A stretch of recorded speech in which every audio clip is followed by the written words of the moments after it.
मैं अगर उनके पास कोई प्रमाण नहीं है तो अब मेरा कॉल रिकॉर्ड सार्वजनिक करना चाहूँगा। मुख्यमंत्री जी निकलवा लें कितने SMS थे, कितने मैसेज थे, मेरा सारा कॉल रिकॉर्ड मुख्यमंत्री जी लें। धक्काशाही, हिटलरशाही और हरियाणा की सरकार तो देश में सबसे बड़ी किसान विरोधी सरकार साबित होगी। पंजाब केसरी में आप सबका स्वागत है। मैं हूं चंद्रशेखर धरनी। दीपेंद्र हुड्डा जी राज्यसभा से सांसद हैं, इस वक्त चंडीगढ़ में हैं। इनसे बातचीत करेंगे कई अहम इश्यूज को लेकर। सर, आपका स्वागत है पंजाब केसरी में। धन्यवाद। दीपेंद्र जी, कोविड की 2 लहर लगभग निकल चुकी है, तीसरी लहर को लेकर आशंका व्यक्त की जा रही है। दीपेंद्र हुड्डा जी की टीम का काफ़ी काम की चर्चा रही है सारे पहली 2 लहर के दौरान। तीसरी लहर को लेकर आपकी जो टीम है, दीपेंद्र टीम है, उसको क्या तैयारियां करवाई जा रही हैं? क्या आप ऑक्सीजन सिलेंडर और चीज़ें किस तरह से तैयारियां हैं? देखिए, सबसे पहली बात तो ये ये सभी की जिम्मेदारी है कि हम सावधानी ना छोड़ें, जिसमें आप और हम भी शामिल हैं। अभी भी आप देखें, इस कमरे में हम 10 एक लोग बैठे हैं, केवल 1-2 ने मास्क पहने हैं। तो ये एक हमें सामूहिक जिम्मेदारी है, इसमें मैं भी शामिल हूँ। लापरवाही हमें नहीं बरतनी चाहिए। दूसरा, प्रदेश सरकार को भी पूरी तैयारी इसमें रखनी चाहिए। दुर्भाग्य की बात यह है कि प्रदेश सरकार और देश की सरकार में भी ये कहा कि ऑक्सीजन से की कमी थी ही नहीं, कोई डेथ ही नहीं हुई ऑक्सीजन की कमी से, दवाइयों की कमी नहीं थी, ऑक्सीजन की कमी नहीं थी। ये मैं समझता हूँ कि ये केवल झूठ नहीं, ये अमानवीय झूठ है।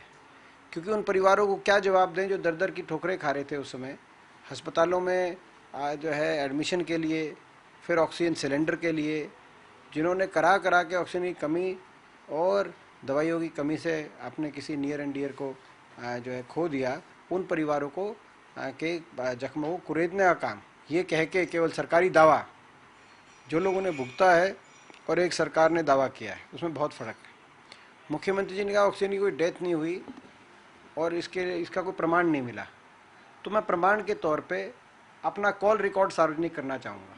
मुख्यमंत्री से कहना चाहूँगा मेरा कॉल रिकॉर्ड निकाल लें, कितने फ़ोन आए, 24 में से 20-20 घंटे लगातार फ़ोन किस किस के आए, ऑक्सीजन को कितने मैसेज आए कि ऑक्सीजन की कितनी कमी है।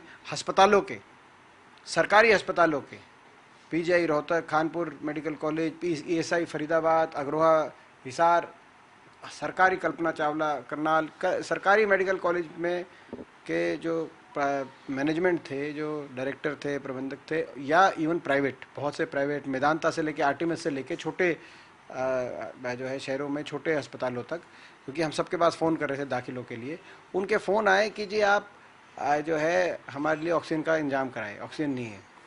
और फिर हमने जब DC को फ़ोन करा, मैंने लगभग आप सभी DC से भी इस बात की जानकारी ले, लगातार हमारे फ़ोन आते थे और बाकी भी करते होंगे, इंसानी फ़र्ज था, सारे निभाते होंगे। तो DC कहते थे जी हमारे ऑक्सीजन कोटा बढ़वाओ, हम ऑक्सीजन मांगते हैं, जो है 100 MT आता है 10 MT। तो जब ये एक बात आई कि 10वां हिस्सा ऑक्सीजन आ रहा है, सरकारी मेडिकल कॉलेजों में दाखिले बंद हो गए, और उसके बाद मुख्यमंत्री जी कह रहे हैं नोटिस बोर्ड लग गए, वो भी प्रमाण है, नोटिस बोर्ड लग गए सब जगह कि दाखिला नहीं होगा ऑक्सीजन की कमी, और मुख्यमंत्री जी कह रहे ऑक्सीजन की कमी से किसी की। तो ऐसा अमानवीय झूठ नहीं बोलना चाहिए। मैं अगर उनके पास कोई प्रमाण नहीं है तो अब मेरा कॉल रिकॉर्ड सार्वजनिक करना चाहूँगा। मुख्यमंत्री जी निकलवा लें कितने SMS थे, कितने मैसेज थे, मेरा सारा कॉल रिकॉर्ड मुख्यमंत्री जी लें। मैं एक सीधी सीधी बात आपसे पूछनी चाहूँगा, क्योंकि लोगों के दिमाग में है कि टीम दीपेंद्र की ये सामाजिक जो भाग्यता है, ये भविष्य में अन्य फील्ड में भी जारी रहेगी क्या?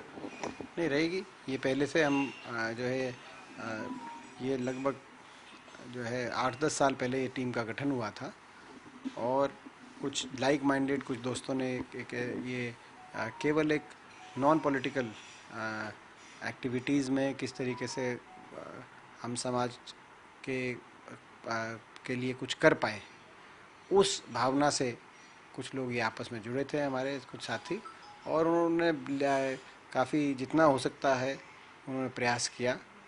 और जो है पहली वेव में भी, सेकंड वेव में भी जो हो सकता था हमने किया है, और आगे भी हम अपनी तरफ से जो भी हो सकेगा करते रहेंगे।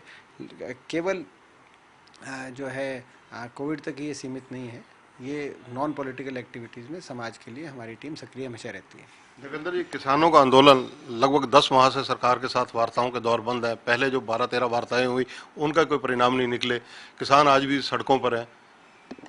ये दुर्भाग्य की बात है कि सरकार ऐसी ज़िद्दी सरकार है कि जिसको इतना बड़ा आंदोलन को दरकिनार कर रही है। ये भी देश के इतिहास में ऐसी अ, मैं समझता हूँ कि अ, ऐसी हठी सरकार, अहंकारी और असंवेदनशील सरकार नहीं देखी होगी देश ने, जो कि 500 लोगों की जानें चली गई इन धरनों पे, मगर सहानुभूति के दो शब्द सरकार के किसी मंत्री, सांसद, विधायक के भी उन परिवारों के प्रति नहीं निकले। नहीं तो क्या होता है कि किसी धरने पे एक छोटा मोटा कोई अगर एक्सीडेंट हो जाए, किसी की तबीयत भी खराब हो जाए, तो सारा सिस्टम हिल जाता है।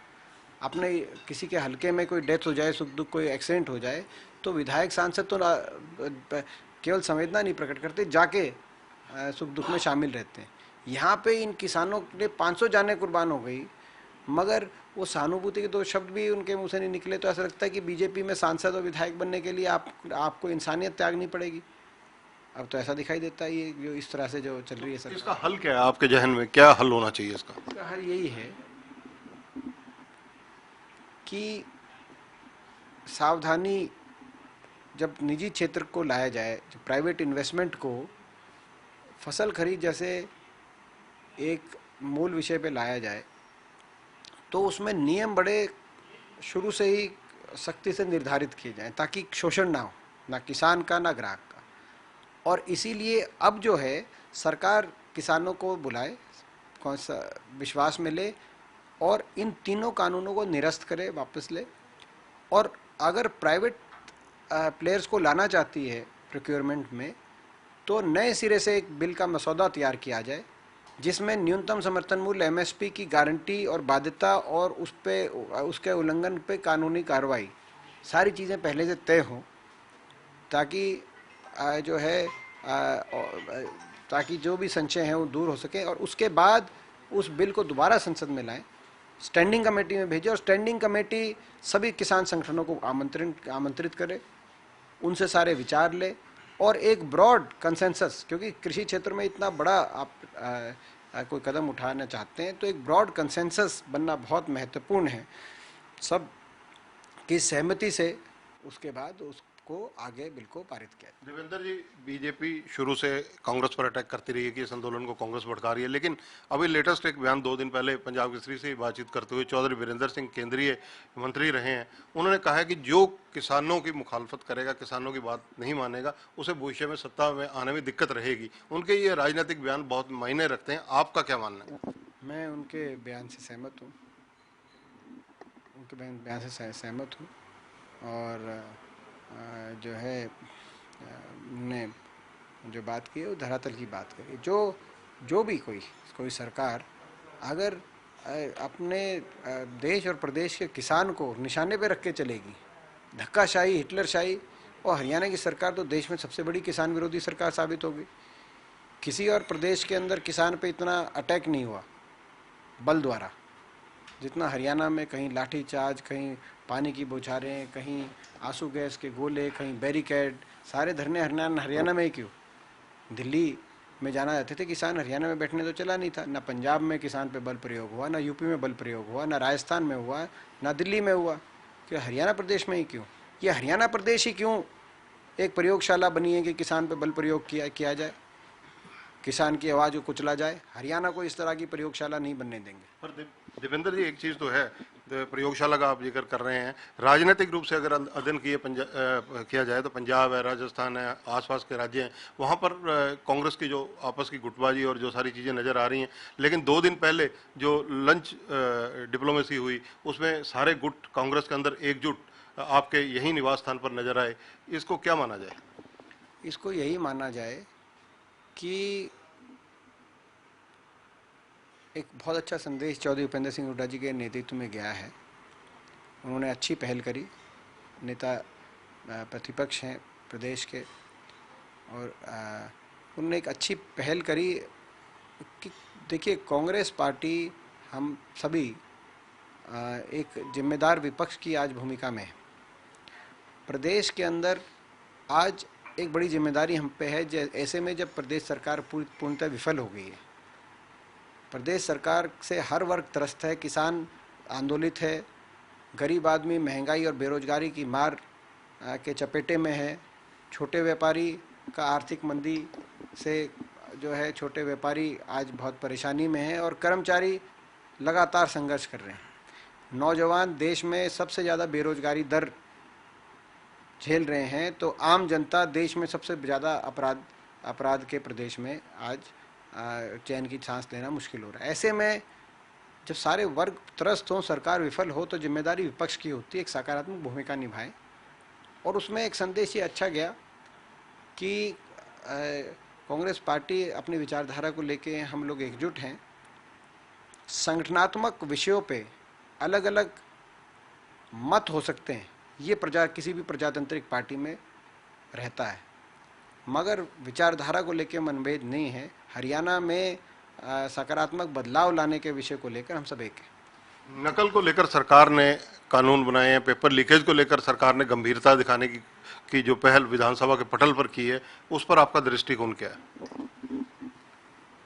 देखिए, सबसे बड़ा स्कैम है पेपर लीक स्कैम। ये पेपर लीक स्कैम 28 बार पेपर लीक हो गए प्रदेश में, और मैं तो कहूँगा 2-4 बार जब पेपर नहीं भी लीक हुए, जो वो भी शक के दायरे में हैं। जब 28 लीक हुए तो वो भी लीक हुए होंगे, मगर वो पकड़ में नहीं आए, आप ये कह सकते हैं। लाखों युवाओं का भविष्य चौपट हो गया। लोगों ने अपना घर बार बेच के लाखों रुपए खर्च करके पेपर किसी तरीके से मरता क्या ना करता पेपर लेने की कोशिश करी, उसके बाद पेपर कैंसिल, लीक उजागर हो गई। और तो बहुत परेशानी में हरियाणा का युवा, जो देश में सर्वाधिक बेरोजगारी दर, यूपी, बिहार, जम्मू कश्मीर और त्रिपुरा से भी ज़्यादा बेरोजगारी हरियाणा में। ऐसे में इतने बड़े जो है स्तर पे पेपर लीक होना, बार बार होना, ये दर्शाता है कि ये छोटे लोगों का काम नहीं है। इसमें कहीं ना कहीं इसके तार सरकार में शामिल बड़े लोगों से जुड़े हुए हैं। और यही कारण है कि जब हम सीबीआई की मांग करते हैं, इसमें सीबीआई इंक्वायरी हो, तो मुख्यमंत्री जी कहते हैं सीबीआई इंक्वायरी क्यों? सीबीआई इंक्वायरी नहीं कराएंगे। क्या छुपाना चाहते हैं मुख्यमंत्री जी? क्या सिस्टम के में शामिल लोग कुछ अपने चहेतों को पेपर पास कराने के लिए प्रदेश के युवाओं के भविष्य को चौपट करने का ने जो है काम किया है? अगर ये बात सामने आनी चाहिए। परिवार पहचान पत्र को भी कानूनी शेप दी जा रही है, उसको भी विधेयक बनाया गया है, आप क्या कहेंगे? और बड़े बड़े दावे किए मुख्यमंत्री जी ने कि भाई ये ऐसी स्कीम है, वैसी स्कीम है। ये क्या, ये तो एक आईटी की स्कीम है। इसमें बजट क्या है स्कीम में, किसको क्या मिलेगा?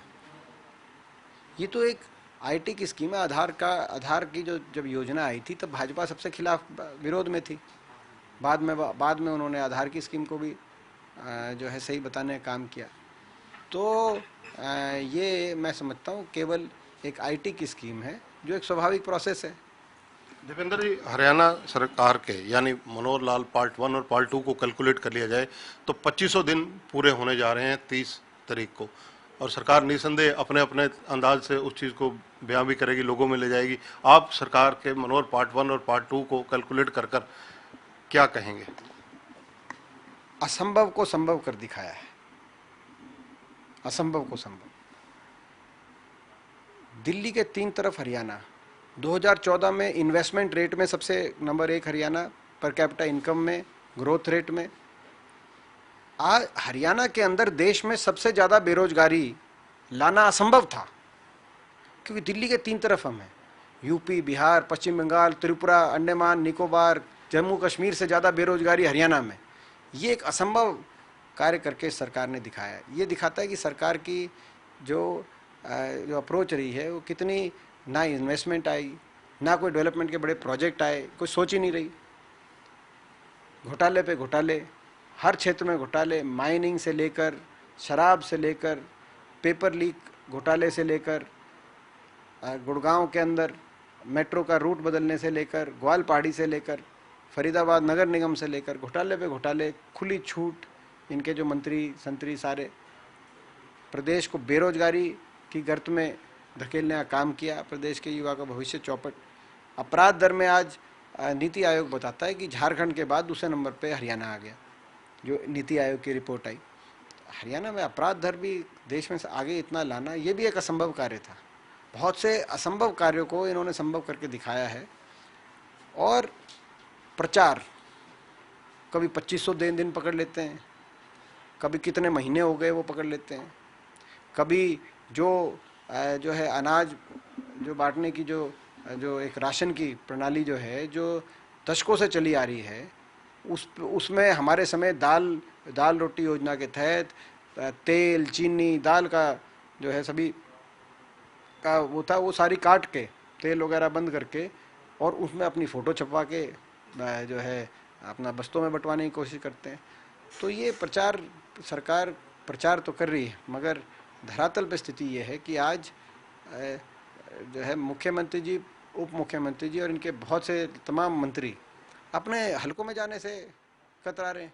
ऐसी सरकार हरियाणा में चल रही है। धन्यवाद दीपेंद्र हुड्डा जी। तो ये हैं दीपेंद्र हुड्डा, राज्यसभा सांसद है, बेबाकी से बात अपनी सरल स्वभाव के साथ रखते हैं।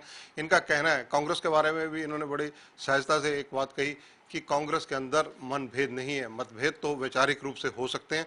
सरकार पर इन्होंने सीधा निशाना साधा। इन्होंने कहा कि जब बेरोजगारी का मामला हो, अपराध का मामला हो या अन्य मामले हो, उनमें आंकड़े देखे जाएं तो कहाँ के कहाँ पहुँच रहे हैं। सरकार के 2500 दिन मोनोरोल पार्ट 1 और पार्ट 2 पर भी इन्होंने तीखी और तलख टिप्पणी की है। कैमरामैन संजय सिंह के साथ चंद्रशेखर धरनी, पंजाब केसरी टीवी, चंडीगढ़। हमसे जुड़े रहने के लिए हमारे YouTube चैनल को सब्सक्राइब करें और नई वीडियो की नोटिफिकेशन के लिए बेल आइकॉन को दबाएं। अगर आप ये वीडियो Facebook पर देख रहे हैं तो लाइक जरूर करें और ज्यादा से ज्यादा शेयर करें। धन्यवाद।